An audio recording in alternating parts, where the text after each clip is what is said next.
अस्सलाम वालेकुम। I hope आपको क्वाड्रेटिक का कॉन्सेप्ट समझ आ गया होगा कि क्वाड्रेटिक इक्वेशन बेसिकली है क्या और उसकी रियल लाइफ एप्लीकेशंस कौन सी होती हैं। अब हमने देखना है कि क्वाड्रेटिक इक्वेशन को सॉल्व करने की बेसिक टेक्निक्स क्या हैं हमारे पास, उनको कैसे सॉल्व किया जाता है। तो क्वाड्रेटिक इक्वेशन को सॉल्व करने की सबसे पहली टेक्निक है फैक्टराइजिंग। तो फैक्टराइजिंग को पहले समझना ज़रूरी है कि फैक्टराइजिंग होता क्या है।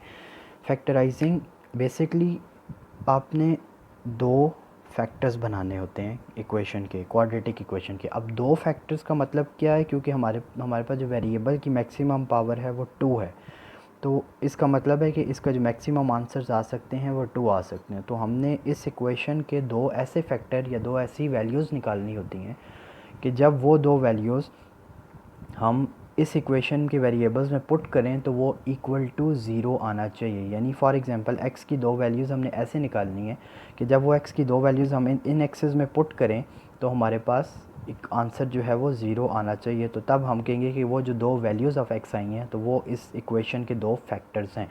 तो कोई भी आपके पास इक्वेशन आ जाती है उसको आपने कंपैरिजन करना होता है a² + bx + c = 0 के साथ जनरल इक्वेशन। अब हमारे पास अगर इन दोनों का कंपैरिजन करें तो हमारे पास a की वैल्यू 1 है, b की वैल्यू हमारे पास -7 की इक्वल है और c is constant that is 10। तो इस तरह आप कंपैरिजन करते हो जनरल इक्वेशन के साथ कि a की वैल्यू क्या है, b कांस्टेंट की वैल्यू क्या है एंड c कांस्टेंट की वैल्यू क्या है। अब आते हैं फैक्टराइजेशन पे कि फैक्टराइजिंग आपने कैसे करना होता है। यानी दो फैक्टर्स आपने बनाने होते हैं, यानी आपके आंसर्स में भी दो फैक्टर्स आएंगे जो आप आंसर निकाल रहे हो, और आपने इसके सॉल्व करने के लिए भी आपको दो फैक्टर चाहिए। तो सिंपल सॉल्व करते हैं। हमारे पास 1x² - 7x + 10 एक इक्वेशन आ गई। उसके अब हमने दो फैक्टर्स बनाने हैं। अब हमने सबसे पहले एक जो सेंटर या मिडिल टर्म होती है उसको आप अलग कर लें, दैट इज़ -7x। अब आपने इस वेरिएबल के -x वाले वेरिएबल के जो नंबर होता है इसके दो फैक्टर बनाने होते हैं। वो कैसे बनाने होते हैं कि उन दो फैक्टर्स को अगर हम ऐड या सब्ट्रैक्ट करें, यानी इसके जो दो फैक्टर मैं बनाऊंगा इसको तोड़ के, तो उनको अगर हम ऐड और सब्ट्रैक्ट करें तो -7x² आना चाहिए, सॉरी -7x आना चाहिए। और अगर हम उसको मल्टीप्लाई करें तो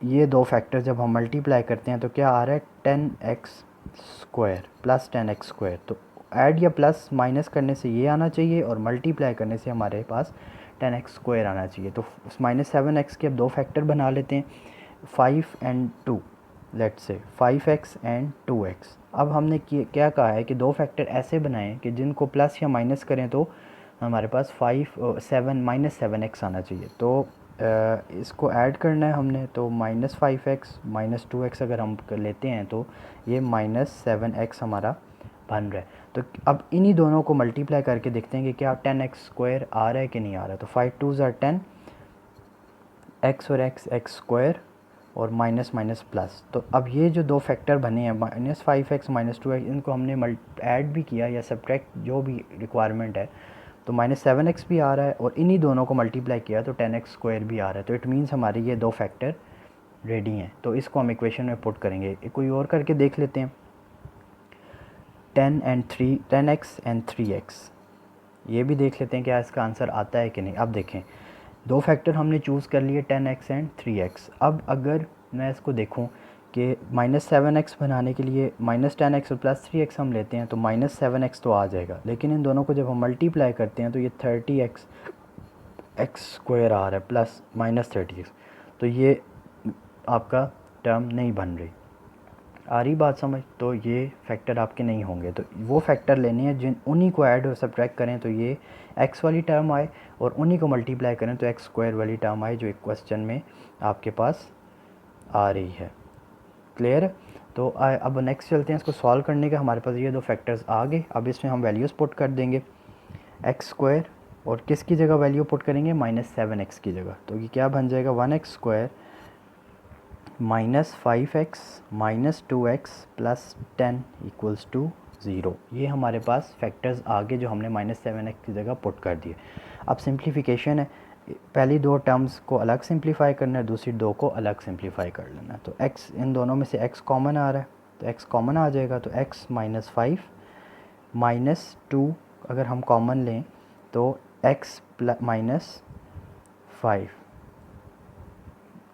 अब जब आप ये स्टेप कर लेते हैं, इस स्टेप में भी आपने एक चीज़ नोट डाउन करनी है कि जो आपके ब्रैकेट के अंदर टर्म्स आ रही हैं दे शुड बी सेम, इनको सेम होना चाहिए with respect to values, with respect to science. अगर ये दोनों सेम नहीं है तो इसका मतलब आपकी फैक्टराइजिंग में या साइंस लेने में कोई गड़बड़ हो गया, तो they has to be same, तो इसका मतलब है कि आपका फैक्टर सही बना है।